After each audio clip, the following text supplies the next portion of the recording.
I recently had lunch with a friend, and she was telling me about one of her guy friends that recently asked her to dinner. And I said, "So, are you excited?" And she hesitated and looked at me and said, "I think I'm just scared."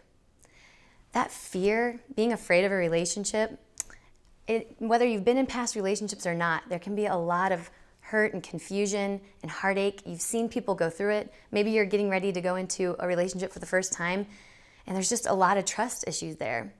And the best way to approach a relationship is always to begin with the end in mind and to let God write your love story. As a married woman, I've been listening to friends, and many times they've said to me, "I just wish there was some type of a plan, some type of a roadmap." So I came up with what I call the natural progression of a relationship. Unfortunately, in our world, it looks something like this: acquaintances, dating, and then living together. But people are missing some key steps in there. And so I actually came up with what I call the natural progression of a relationship, and it has 6 steps. The first step is acquaintances. Hey, how's it going? Of course. The second is friends and group dating. Getting together with friends, guy friends, girlfriends, and just getting to know one another in a group. You're able to see a guy in all different types of settings, but especially how does he act around his other guy friends? How does he act around other girls, especially girls that maybe he's not interested in? What is he like around his family? Those are all really important things to see when you're just getting to know one another in a group setting as friends. And then the third one is dating, having a DTR, defining the relationship. Many women have told me that this can be so hard because they will think that there's something more there, and 6 months will go by and this friend, they've been flirting, but nothing ever came out of it. There was never a DTR, never defined the relationship, and then the guy says, "Oh, I thought we were just friends."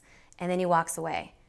And there's 6 months of emotional baggage waiting for her when she gets back to that place.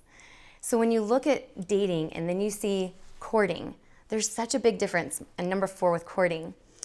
Dating isn't, a lot of times guys will say, "I asked a girl to dinner and then she thought it was a marriage proposal and started asking me about how many kids I wanted and the size of the house and what my profession was going to be." And it takes a lot for a guy to ask a girl to coffee or to dinner.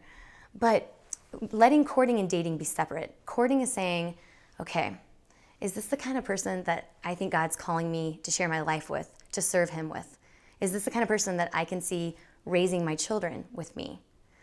Dating and courting are very different things. It puts less pressure on dating because courting is where you start asking those really serious, intense questions. And then that leaves room for number 5, which is engagement. Really saying yes and preparing a life together. And then, of course, marriage. But here's the deal, ladies.